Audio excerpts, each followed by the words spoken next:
So pertama sekali kita akan cerita hangat. Yang cerita Azmin ni saya bawa last sekali. Hangat, panas, eksklusif. Itu saya kata, geng-geng semburit Azmin, kalau jumpa Azmin, sebarkan pada Azmin, minta ada kontak saya. Minta ada kontak saya personally, saya ada semua dokumen-dokumen, saya ada semua bukti-bukti yang ada. Kalau pihak polis dan SPRM nak menghubungi saya pun, dipersilakan, PM je. Tapi bukan sekarang lah, nantilah kan. Dokumen tu kita tak boleh dedahkan dulu. Yang penting saya bagi hint, saya bagi bayangan gurauan kita kata. Sebab apa? Kadang-kadang kalau kita bagi awal sangat ni dia tak menarik kan. Biar dia menarik sikit. Okey, sebelum tu kita cerita pertama sekali berkenaan dengan datuk dua orang, 800 juta, bukan 800 ribu tuan-tuan perempuan buat tuntutan palsu 800 juta pedalaman. Dua datuk daripada Sarawak telah membuat dua tuntutan tuntutan palsu di mana syarikat itu sejak tahun melibatkan beberapa bandar kecil di Sarawak dikenali sebagai projek jiwa murni di bawah kementerian berkenaan yang dianugerahkan kepada syarikat itu sejak tahun 2010 sehingga 2016, iaitu daerah Miri, Kapit, Bekelalan, Limbang dan Belaga. Kementerian di bawah kementerian mana? Di bawah Kementerian Pertahanan pada tahun 2010 sehingga 2016. Siapakah Menteri Pertahanan pada tahun 2010-2016? Pada tahun 2010 dan 2016, siapakah Menteri Pertahanan Malaysia? Yang tu kena check, kena review. Minister of Defence Malaysia, siapakah dia pada tahun 2010, 2016 hingga 2016? Pada waktu itu kita akan dapat lihat bahawa siapakah yang berkuasa pada tahun 2010 sehingga 2016. Sebab pada waktu itu kalau kita tengok 2010, 9 hingga 10, yang menjadi Menteri Pertahanan sehingga 2018, 2016 lah. 2009 hingga 2013, Menteri Pertahanan adalah Datuk Seri Zahid Hamidi. Dan juga yang pada tahun 2013 hingga 2010, sehingga 2013, maksudnya 2006 sehingga 2010, Menteri Pertahanan adalah Zahid Hamidi. 800 juta tuntutan palsu daripada dua datuk, kes itu naik sekarang dalam SPRM. So sekarang ni kelulusan bagaimana boleh lepas 800 juta tuntutan palsu Zahid? Apa tujuan kes itu keluar sekarang? Nak bagi tahu apa? Apa yang Muhyiddin nak sampaikan kepada anda daripada segi technical informasi sekarang ini? Apa yang agaknya yang hendak dikeluarkan sekarang? Ada yang kata kena pakai clip mic bang. Betul, saya boleh beli clip mic, tapi saya bawa clip mic dalam poket saya dia dah macam-macam dah. So saya bawa ni senang. Saya boleh telefon, saya boleh call, saya boleh ni, saya boleh dengar earphone, so senang. Memang agak clear, saya tahu, saya faham. Tapi kalau saya bawa benda ni, beg saya ni penuh dengan barang-barang. So tak payahlah. Tak apa, terima kasih kepada Desmond yang mencadangkan. Thank you.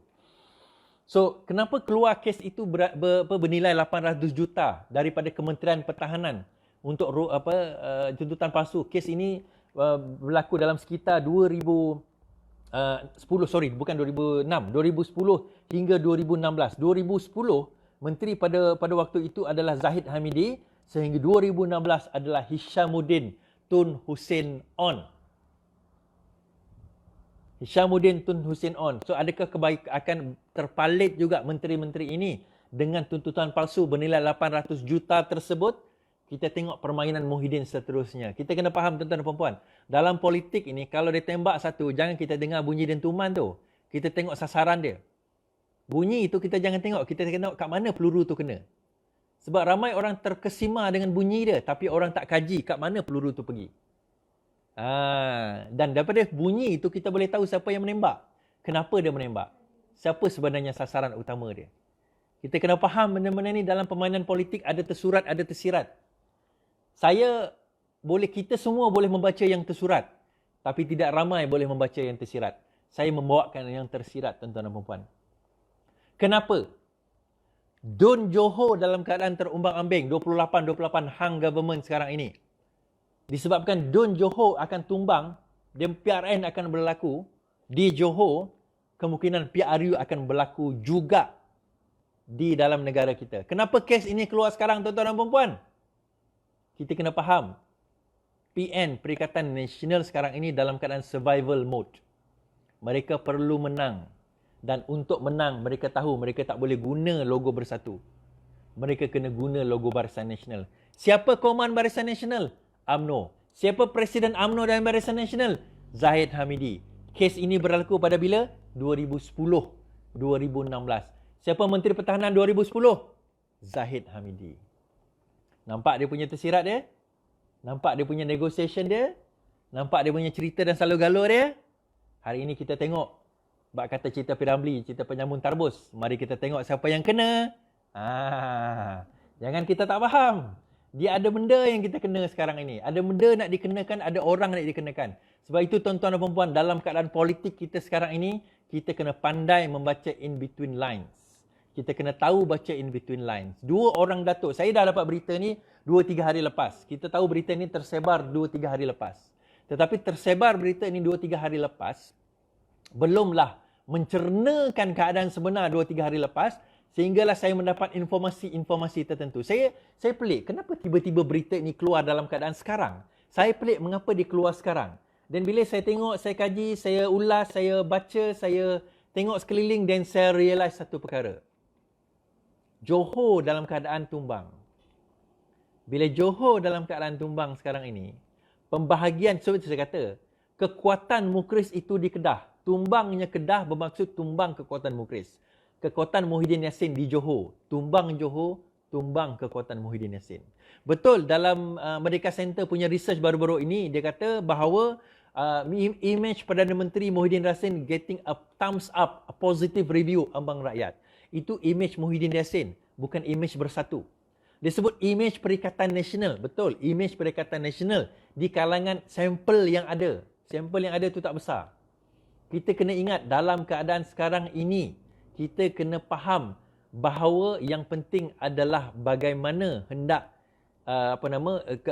Muhyiddin Yassin sekarang ini hendak cuba mengekalkan kuasa. Tadi saya dapat satu mesej bukan dalam inbox, dalam saya punya komen. Ada seorang tu daripada Simpang Renggam, nama Asrul, kata nak pijak-pijak, nak pergi belasah saya. Saya tengah minta dia punya alamat dia. Sekejap lagi saya akan viralkan alamat dia. Dia kata dia duduk Simpang Renggam. Saya harapkan dia bagi alamat yang betul lah. Takut nanti ada orang serang rumah yang salah. Saya bukan minta tuan-tuan pergi serang rumah dia. Jangan. Saya cuma nak tunjukkan, inilah dia kata apa. Bila saya dedahkan Rosmah Mansur ada bagi 100,000 setiap bulan untuk cyber trooper, dia marah. Dia kata, mana ada cyber trooper dapat 100,000? Aku cyber trooper ori Barisan Nasional tak dapat 100,000. Sebab aku kata engkau cyber trooper yang bodoh. Orang lain dapat ribu-ribu. Engkau tak dapat duit sebab engkau bodoh. Kan? Cyber trooper UMNO mana ada yang bijak. Papa Gomo tu dapat kerja kat KDN, bangang. Engkau punya bangang tersampaikan duit, engkau tak dapat. Aku jarang marah mencarut. Tapi malam ni aku nak marah juga. Sebab apa? Kau bodoh sangat. Berjuang tapi kau tak dapat duit. Minta lah dengan Rosmah, minta dengan Najib. Dia orang bagi 100,000 setiap bulan. Papa Gomo, kau tak tahu. Paling kurang berapa ribu dia akan dapat? Paling kurang. Sekarang dia dapat jawatan dalam KDN, dia dah senyap, tak berbunyi. Yang lain lah duk bising menyalak sekarang ni minta jawatan. Tak ada siapa nak bagi jawatan kan? Kita tengok nanti. Ada yang marah? Marahlah, kita kata. Sebab itu saya kata tuan-tuan dan puan-puan, sekarang ini kes yang sedang berlaku sekarang ini. Kenapa kes ini keluar sekarang ini, kita kena faham. Permainan-permainan ini adalah untuk meletakkan fail di atas meja Zahid Hamidi. Sekarang ni fail ni dah ada, nama engkau disebut. Mustahil 800 juta tuntutan 2010-2016. Menteri Pertahanan tak tahu. Zahid Hamidi dan Hishamuddin Tun Hussein On tak tahu. Mustahil. Ini bukan 800,000. 800,000 pun menteri tahu. Ini 800 juta tuntutan palsu. Sekarang ini baru direvealkan. Bukan zaman Pakatan Harapan, zaman Perikatan Nasional. Ya, zaman Pakatan Harapan dia punya investigation. Sekarang ini sudah mula keluar. Sudah mula masuk. Kenapa ramai pula tengok malam ni? Sebab panas Biasa malam tadi 3,000 je, ni sampai 5,000 ni. Tak apa, kita cerita. So sekarang ini, kita tengok situasi. Apa yang berlaku. Sabah. Ni saya nak marah ni. Malam tadi saya dah marah, malam ni saya marah lagi. Saya marah apa? Saya kata, semalam keadilan telah mengumumkan bahawa pertandingan 14 kerusi akan berlaku di Sabah. Ni cerita Zahid Hamidi dah habis dah faham Dah faham cerita tu Dah faham situasi, dah faham senario tu kenapa kes SPRM 2 datuk di Kuching di Sarawak itu berlaku. Sarawak juga. Kan? Sarawak juga yang suang lap duit UMNO juga. UMNO juga. Lepas ni saya cerita pula. Kenapa dalam PKR pun ada yang songlap duit. Dan kenapa kami lawan orang yang songlap duit tu daripada dulu sampai dia lompat parti sekarang. Sebab itu saya kata ada kartel masih tinggal di dalam PKR ni sebab dia nak menyedut saki baki duit yang ada. Sebab tu saya lawan tuan-tuan dan puan-puan. Kita bukan lawan PKR, kita lawan ni. Orang dalam yang jadi racun, yang jadi orang kata pelintah. Jadi parasit yang merosakkan nama reformasi. Jual reformasi untuk apa? Nak dapat duit. Nak dapat harta, nak dapat kuasa. Demi apa? Demi poket. Gaji 1 juta sebulan tak cukup. Itu saya kata kalau tamak manusia ni. Sebab tuan-tuan dan puan, kalau kita orang yang qanaah. Qanaah ni maksudnya dia rasa cukup. Ni, apa kacang kuda sepinggan ni dia makan alhamdulillah. Minum air secawan alhamdulillah. Tapi orang yang tamak tuan-tuan dan puan saya sebut, 7 bumi pun tak akan dapat mengenyangkan dia. 7 lautan pun tak akan dapat menghilangkan haus dia. Kerana apa? Nafsu manusia ini adalah satu benda yang tidak akan dapat terpuas. Dan tidak akan dapat terpuas. Sebab itu dalam sejarah dia kata, kalau manusia dia boleh meminta apa-apa saja, dia akan minta jadi Tuhan. Dia akan minta jadi Tuhan. Sebab nafsu manusia ini tidak akan dapat terpuas. Tapi inilah yang sekarang ini bermain. Okey, itu cerita last sekali. Saya cerita letak hangat belakang sekali. Cerita yang pertama ni, kita cerita Sabah ni. 14 kerusi kita sebut dah semalam bahawa 14 kerusi akan dipertandingkan di Sabah. Kenapa kita kata 14 kerusi dipertandingkan di Sabah? Keadilan sebelum ini tahun 2018. Hari itu hanya mempertandingkan 8 kerusi parlimen, 6 kerusi DUN. Kita menang 3 parlimen, 3 ke 4 parlimen, 2 DUN. Sedangkan masa itu kerusi DUN ada 60. Kita kompromi sebab masa tu PRU seluruh Malaysia. Kita kompromi dengan warisan. Sebab kita masa tu membina rakan-rakan. Walaupun kita tahu warisan ni, Syafiq Abdal ni kawan dengan Tun Mahathir, tak apa. Sebab kita kawan Tun Mahathir, kita tahu kawan dengan Syafiq Abdal, kita kawan. #setikawan masa tu, tak apa.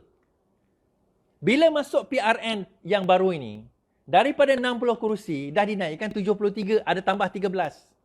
Bila dah tambah 13, takkanlah 8 juga. Parti Keadilan Rakyat dah wujud selama 20 tahun. Warisan wujud baru 2018. Daripada segi branding tu dah ada. Sabah mempunyai ahli Parti Keadilan second paling ramai di Malaysia. 170,000 lebih. Second paling ramai lepas Selangor. Takkanlah itu boleh dapat 7 kerusi je. Jadi kita dah buat perbincangan. Kita dah buat perbincangan semalam 2 hari lepas. Kita kata bahawa at least bertandinglah 14 kerusi. Kita bukan minta 41 kerusi. Kita minta 14 kerusi daripada 73. Warisan ambillah 40 kerusi. Yang lain tu di AP7, amanah 1 bagilah. Tak ada masalah. Warisan dapat 40 kerusi. Menang dia pun dia jadi Ketua Menteri Sabah. 14 kerusi je kita minta. Bukan 41 kerusi daripada 73. Daripada 73 kerusi kita minta 14.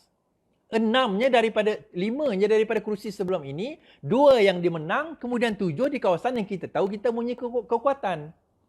Kita mempunyai ahli. Kita mempunyai grassroots. Kita tahu kita boleh menang. Akhirnya hari ini diumumkan, daripada 14 tu, 7 warisan nak letak calon juga. Kita bukannya minta 41 kerusi nak langgar semua, tak. Walaupun kita ada hak, kalau kita nak bercerita tentang hak, kita boleh langgar 40. Macam 2013, PRU 2013. Kita masuk 43 kerusi. Tak ada masalah. Boleh. Menang tak menang lain cerita lah. Kita tengok dalam kekuatan PRN ini. Kekuatan itu ada pada siapa? 170,000 ahli. Siapa boleh menandingi? 170,000 ahli selain daripada UMNO. Saya tak tahu lah UMNO Sabah berapa ahlinya. Siapa boleh menandingi? Saya bagi tahu peluang kemenangan. Saya bagi contoh Klias. Klias ke nama tempat tu? Dekat Beaufort. Kalau sekiranya tak berlaku pertemuan 3 penjuru, warisan boleh menang dan memerintah sekali lagi. Kenapa? Saya bagi contoh Klias. Sekarang ini, Klias nama tempat tu. Saya cek dulu. Di Beaufort Yes. Clears di Beaufort. Sebelum ini, orang nama Isnin tu, YB Isnin tu, dia bertanding bawah UMNO. Bila kerajaan tumbang, dia melompat pergi Bersatu. So maksudnya tradisi itu kawasan UMNO punya. Lawan dia masa itu adalah calon warisan. So maksudnya warisan kalah. Sekarang ini, apa yang berlaku, kawasan itu secara tradisinya kawasan kubu kuat PKR. Bila PRN ini, Isnin itu dikekalkan dengan nama Perikatan Nasional menggunakan title Bersatu, apa yang berlaku adalah si UMNO tak puas hati. Bila UMNO tak puas hati, dia nak lawan. Dia guna parti siapa? Parti Cinta Sabah. Sebab dia tak boleh guna nama UMNO. Watikah tak dapat. Parti Cinta Sabah adalah milik Datuk Lajim. Kalau dia bertanding itu masalah. Atau adik dia. So dia bertanding menggunakan Parti Cinta Sabah. So sekarang ni UMNO punya kekuatan sudah berpecah. Disokong PCS dalam masa sama Parti Cinta Sabah. Dalam masa yang sama, Bersatu ni dah pecah UMNO. So lepas itu, keadilan bertanding. Saya dengar warisan nak juga kerusi di situ. Tapi of course warisan tak bagilah. Ini antara kerusi yang warisan tak akan bertanding. Orang warisan ni pula nak bertanding juga. So dia akan guna logo bebas. So yang bebas tu kita tahu dia akan kalah lah. InsyaAllah. Isunya adalah boleh menang ke? Susah menang kalau PN guna bendera Barisan Nasional. Ini kawasan Beaufort. Saya sampai kat situ pun daripada KK drive lebih kurang dalam sejam, 2 jam lah, almost 2 hours. Bukan dalam pedalaman sangat, tapi yalah, 2 jam nak sampai. Maksudnya sekarang ni undi UMNO dah pecah, undi orang tu dah pecah. Yang bertanding PKR, logo yang dikenali adalah logo PKR. Saudara Haji Rahman. Haji Rahman akan bertanding di situ. So chances untuk menang bagi keadilan adalah lebih tinggi berbanding. Kenapa? Undi Bersatu dan UMNO sudah pecah. So itu dalam keadaan yang kita nak. Apa yang saya nak beritahu, di seluruh Sabah sekarang ini, dalam UMNO tu pun bergaduh. Dalam UMNO bergaduh. Kenapa saya kata bergaduh? Sekarang ini Bung Mohtar lawan dengan Musa Aman. Bung Mohtar lawan dengan Musa Aman. Kenapa dia lawan dengan Musa Aman? Sebab sekarang ini nama Musa Aman tak ada dalam senarai UMNO. Kenapa? Kononnya dia kata nak bagi Musa Aman jadi TYT kalau dia menang. Kalau dia kalah. Sebenarnya, gerakan Musa Aman adalah untuk menjatuhkan Bung. Gerakan Bung untuk menjatuhkan Musa Aman. So sekarang ini suka atau tidak mereka bergaduh sesama sendiri. Dalam masa yang sama, Perikatan Nasional bergaduh dengan Barisan Nasional. Mereka demand lebih kerusi. Sebab itu kita akan tengok nanti akan ada pertembungan Barisan Nasional dan Perikatan Nasional. Pendengar? Okey. Ada lagi. Dalam Perikatan Nasional pun akan bertembung. Parti Star dengan Parti Bersatu nak bertembung juga. So, Pakatan Nasional bertembung, dalam UMNO bertembung, dalam itu bertembung, dalam Barisan Nasional, Perikatan Nasional pun bertembung. So, dalam mereka bertembung itu, tuan-tuan dan puan-puan, janganlah warisan pun nak bertembung dengan Parti Keadilan. Tapi itu kawasan warisan, kita dah ambil warisan. Kau ambil 43 kerusi dah. Bagilah kita 7 tu. Bukannya kita minta 41. Itu saya sebut tentang tamak tadi tu. Kan dah keluar dah perkataan tu. Nanti orang kata aku bantai tembak orang sendiri. Tak. Nak menang ke nak kalah? Itu je soalan saya. Soalan saya nak menang ke nak kalah? Bukan nak jadi YB ni. Kalau nak menang sekarang ini, jangan berlaku pertembungan. Di antara warisan dan keadilan, jangan berlaku pertembungan. Peluang tu dah ada. So lepas ini, kalau sekiranya kalah, jangan salahkan keadilan. Sebab sentimen yang berlaku sekarang ni on the ground berbeza. Lepas ni saya tahu, saya percaya ada 2-3 orang akan kontak saya. Iswadi janganlah tembak warisan. Iswadi jangan tembak warisan. Tak, saya jangan kata warisan. PKR pun saya tembak. Saya dah kata itu. Kalau langgar, langgar. Sebab apa saya kata nak kena langgar? Kadang-kadang tuan-tuan dan puan, kita kena faham. Sebelum ini bagi 8, 60 kerusi. Sekarang ini 73 kursi, I bagi 7 je. Kenapa? Kenapa? Kenapa kerusi MPN siap boleh setuju keluar kenyataan akhbar pula tu? Apa nak ambil tindakan disiplin dengan saya? Silakan. Saya bukan ada jawatan apa-apa pun. Macam saya kata tadi lah, if you got nothing to lose. Kita nak buat macam mana? Saya nak lihat perubahan yang jelas. Ada yang kata, oh kita tolak parti Melaya. Saya kata macam ni tuan-tuan dan puan.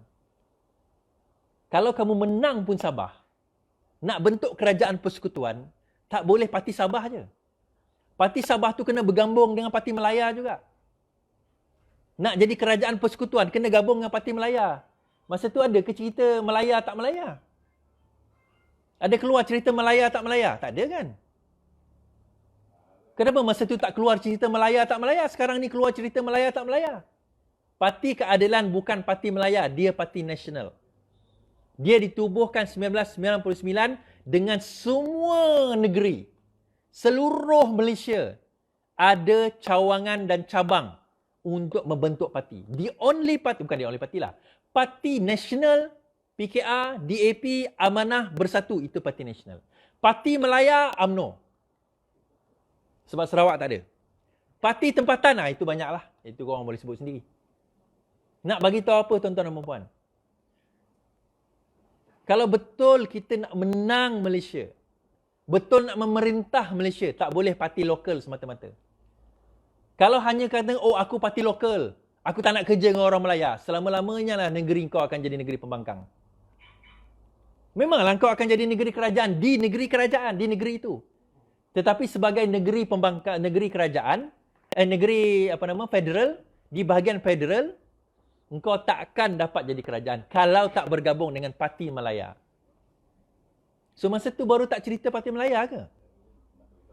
Tak payah cerita parti Melaya. Sekarang ini parti kita parti nasional. Okey, nak kerjasama warisan? Boleh. Dan kita pun bukan nak bercita-cita nak jadi Ketua Menteri Sabah. Kalau kita bercita-cita nak jadi Ketua Menteri Sabah, buat apa kita letak 14 calon? Patut kita letak 60 calon bertanding. Kita nak Syafiee Afdal ataupun mana-mana wakil warisan menjadi Ketua Menteri Sabah. Tak ada masalah, kita setuju. Kita tak ada masalah, tak ada isu dengan perkara tersebut. Tapi kita minta 7 kerusi je lagi ekstra. Kita bukan minta 41 kerusi, 7 kerusi. Itu Sabah. Ini saya dah melepaskan kemarahan saya ni. Saya tu lepas ni saya kena marahlah. Cerita panas kita. Ini yang orang ramai nak dengar ni sebenarnya kan? Betul tak? Korang tunggu lama-lama ni sebab nak dengar cerita Azmin Semburit ni kan? Pertama sekali saya nak bagi tahu bahawa lagu saya bertajuk Kartel 2.0 akan dirilis tidak lama lagi. Saya tahu tahun lepas saya cakap benda yang sama, tapi tahun lepas sebab drama saya tak jumpa dia punya beat. Tahun ni dia jumpa.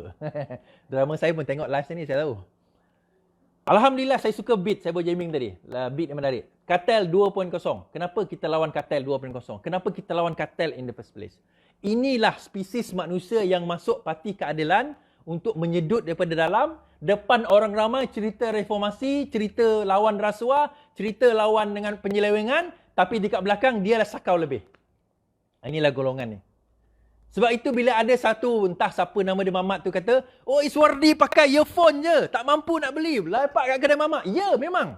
Sebab aku adalah reformis miskin. Aku tak sakau duit orang, aku tak minta duit orang, aku tak curi duit orang. Sebab itu kami reformis miskin. Tapi kami nak rakyat kaya. Kami nak rakyat senang. Kami nak rakyat yang tak menderita. Disebabkan oleh perangai-perangai orang macam ni. Panas saya cerita malam ini. Saya telah ada satu dokumen. Bagi saya satu file. Dokumen ini. Ini dokumen dia. Kenapa tak tunjuk depan? Memanglah tak tunjuk depan. Tak boleh tunjuk depan. Memanglah ni dokumen dia. Tebal ni. Dalam ini semua dokumen-dokumen berkaitan dengan salah laku Azmin Ali. Dan juga aham yang saya akan revealkan. Saya akan revealkan kalau sekiranya tidak ada orang yang kontak saya tidak lama lagi. Kredibel ke? Boleh pakai ke? Macam inilah tuan-tuan dan puan-puan. Kalau siapa yang ingat kes Datuk, ada seorang YB di Sarawak, dah meninggal lah orang tua tu. Harta dia kena freeze oleh SPRM. Yang buat kerja tu saya lah. Yang kena freeze oleh SPRM, yang buat kerja lapor kepada SPRM tu saya lah. Saya kalau nak bawa kes, saya tak akan bawa kes melainkan saya betul-betul confirm ada dokumen, ada orang kata sahih punya dokumen, bukan yang photostat, tak main.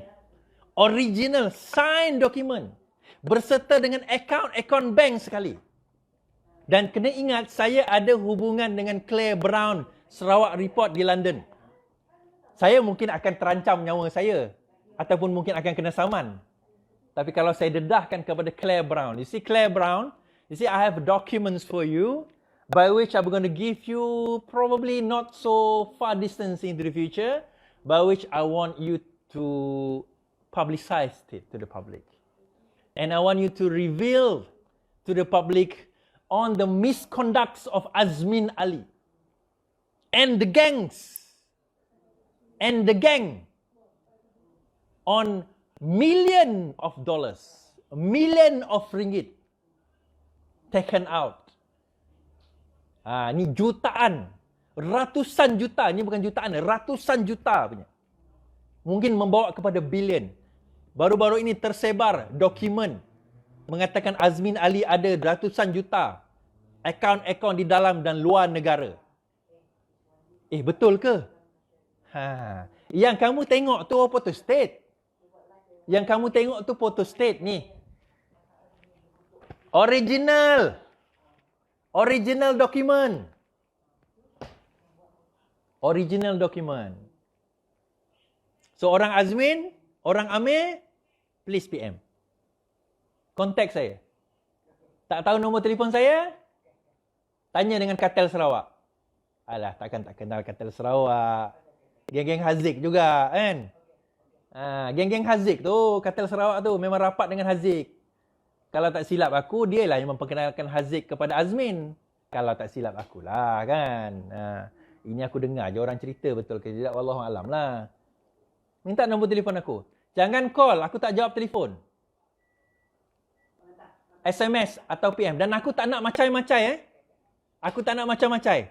Kalau macam-macam yang kontak aku yang aku tak kenal, minta maaf, aku tak akan reply.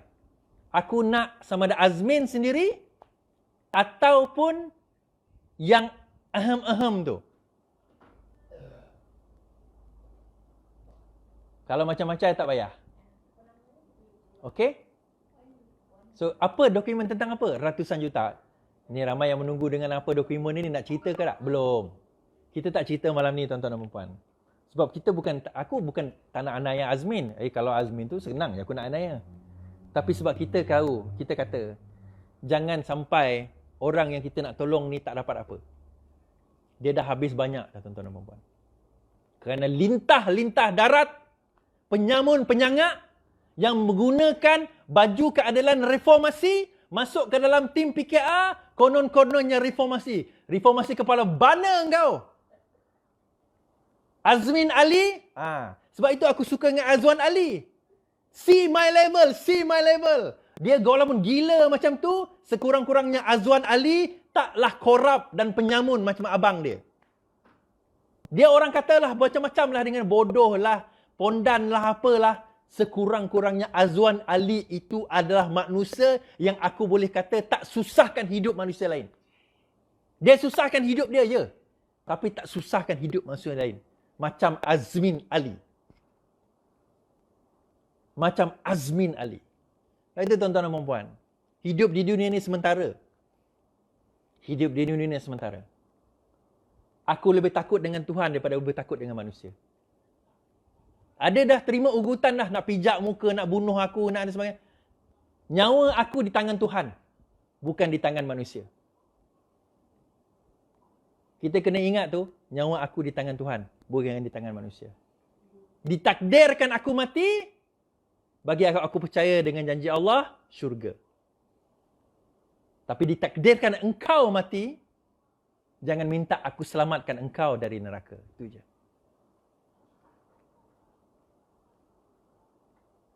InsyaAllah tuan-tuan dan puan, kita hidup jalan terus. Reformasi jalan terus. Dokumen ini saya tak akan revealkan malam ini. Alah, Iswardi tak reveal, kenapa Iswardi? Relax lah. Relax lah. Kenapa saya buat live sekarang ini? Saya nak bagi tahu, if anything happen to me, Azwan Ali pula. Azmin Ali. Azwan Ali tak ada kena mana. Tapi kalau Azwan Ali nak PM saya, boleh. Silakan kita buat live sama-sama Azwan. Saya suka Azwan Ali.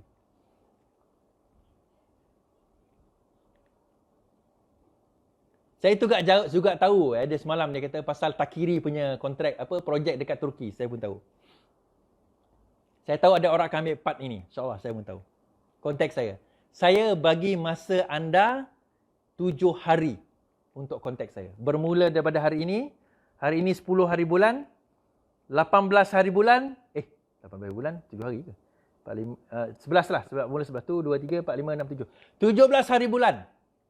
Kalau tidak ada sesiapa yang menghubungi saya, dokumen-dokumen ini akan pergi kepada pihak berkenaan. Ini yang 2 saya tunjuk, ada banyak lagi tu. Tak boleh nak angkat, banyak lagi. PM, WhatsApp, PM. Alah, bukan susah nak cari nombor telefon akulah. Saya paling benci pengkhianat dan paling saya benci pengkhianat dalam parti sendiri. Kartel-kartel 2.0 yang masih berternak dalam parti, ketahuilah, bangkai gajah takkan boleh tutup. Aku kenal siapa kamu. Aku kenal asal usulmu. Sekian saja daripada saya malam ini. InsyaAllah eksklusif malam saya. Tunggu 17 hari bulan nanti. Kalau tak ada siapa kontak saya lah. Kalau ada, tak adalah 17 hari bulan tu kan. So sekian saja daripada saya. Seperti biasa. Lawan! Tetap lawan! Assalamualaikum.